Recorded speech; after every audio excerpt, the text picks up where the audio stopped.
बड़े दुख का समाचार है। बहुत ही अत्यंत क्षोभ हुआ है आज कि आज कुंभ को प्रशासनिक व्यवस्थाओं के द्वारा कलंकित होना पड़ा है। पिछले स्नान के बाद भी हम सब अखाड़े वालों ने पूरे प्रशासन को सचेत किया था और प्रशासन जब ये आंकड़ा देख रहा है कि 50 करोड़ आने वाले हैं, 40 करोड़ आने वाले हैं, जब प्रशासन का ये अनुमान था तो उसको सेना के हवाले कुंभ को क्यों नहीं किया गया। यहां प्रश्न विचारणीय है। मैं उत्तर प्रदेश के चीफ सेक्रेटरी और उत्तर प्रदेश के जो डीजीपी लाइन ऑर्डर हैं, जो डीजीपी हैं, मैं इन लोगों को व्यक्तिगत हमेशा कहता रहा कि आप सेना को बुलवाइए और सेना को ये कुंभ हवाले कीजिए, क्योंकि इतनी जनता आने के बाद ये पुलिस प्रशासन के बस का काम नहीं है। और उसका परिणाम है कि आज हमारे ऐसे ऐसे श्रद्धालु, किसी के बाप का बेटा चला गया है,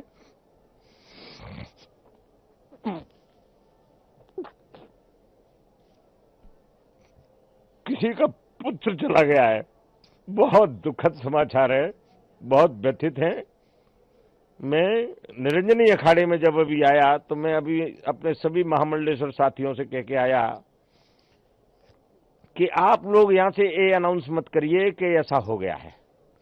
आप लोग धीरे धीरे अपने भक्तों को कहिए कि वो अपने अपने कैंपों में लौटें, क्योंकि एक साथ अगर हम वहां भी कह देंगे कि स्नान रद्द हो गया है तो लोग एकदम वहां भी भगदड़ मचने की आशंका है और प्रशासन पूरी तरह फेल हो गया है।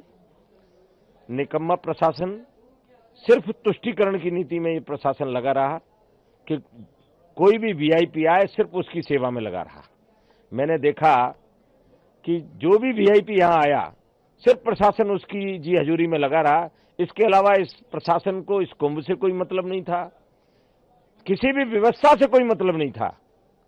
और जब 25 बार हम सारे अखाड़े मिलकर कह रहे थे कि सेना के हवाले इस कुंभ को कर दीजिए, हमारे देश में सेवाभावी लोगों की कमी नहीं है, अगर ये सेना के हवाले कुंभ हो जाता तो मुझे नहीं लगता कि इतना बड़ा हादसा होता।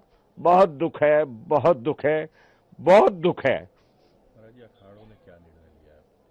देखिए, अखाड़े तो जो प्रशासन व्यवस्था कहती है उसके अनुकूल चलते हैं। हम सब लोग संवैधानिक व्यवस्था में विश्वास करते हैं और संवैधानिक व्यवस्था के तहत इस मेले की जवाबदारी जो है प्रशासन की है, जो भली भांति इसको संपन्न कराए। और मैं महामंडलेश्वर स्वामी प्रेमानंदपुरी निरंजनी अखाड़ा पूरे देशवासियों को ये कहना चाहता हूं कि आप ये मत समझिए कि आगे जो स्नान है वो ठीक से नहीं होंगे। स्नान सब ठीक से होंगे और माननीय प्रधानमंत्री जी का संदेश आ गया है कि सेना के हवाले कुंभ को किया जा रहा है। और प्रयागराज महाकुंभ में श्रद्धालुजनों की भारी भीड़ है। लगभग 8 से 10 करोड़ श्रद्धालु इस समय प्रयागराज के अंदर मौजूद है। कल भी 5.5 करोड़ श्रद्धालुजनों ने महाकुंभ का स्नान किया था। ये जो भारी दबाव श्रद्धालुजनों के कारण और श्रद्धालुओं के संगम नोच पर जाने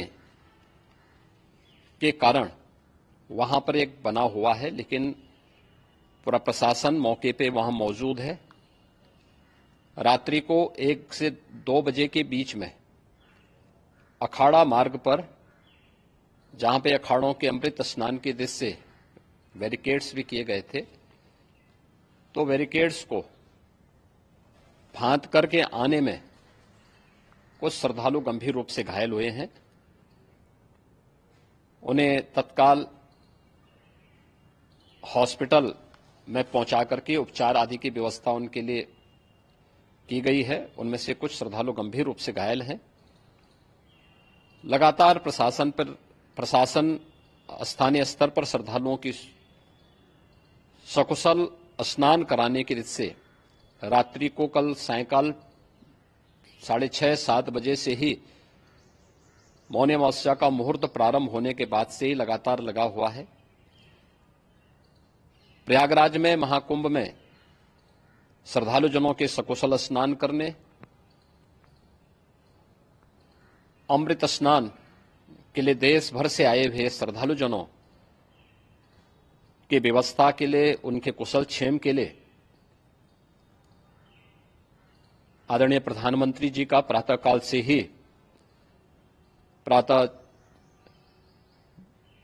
से ही उनके लगभग 4 बार प्रधानमंत्री जी ने हालचाल लिया है। माननीय गृह मंत्री जी ने, माननीय राष्ट्रीय अध्यक्ष भारतीय जनता पार्टी श्री जेपी नड्डा जी ने,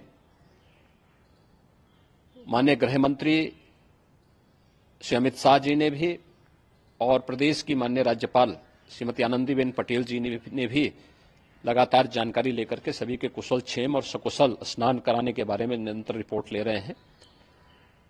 हम लोगों की प्रातःकाल से ही श्रद्धालुजन जो भी आए हैं वे स्नान कर सकें, इसके लिए यहां पे उच्च स्तरीय बैठक भी चल रही है, जिसमें मुख्य सचिव भी हैं, डीजीपी हैं, प्रमुख सचिव गृह हैं, मुख्यमंत्री कार्यालय के अपर मुख्य सचिव के साथ साथ एडीजी लॉ एंड ऑर्डर के साथ साथ अन्य वरिष्ठ अधिकारीगण मौजूद हैं।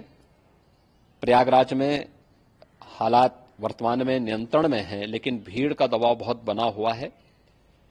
अखाड़ा परिषद से जुड़े हुए पदाधिकारियों के साथ मैंने स्वयं भी बातचीत की है।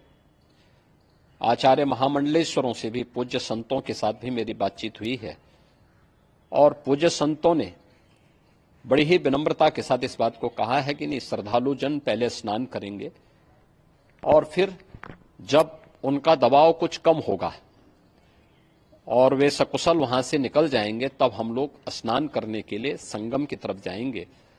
अभी पहले श्रद्धालु जनों को, चूंकि देश भर से आए हैं, तो इसके लिए उन्हें सभी अखाड़े इसके लिए सहमत हैं और सभी लोग इस व्यवस्था के साथ जुड़े हुए हैं।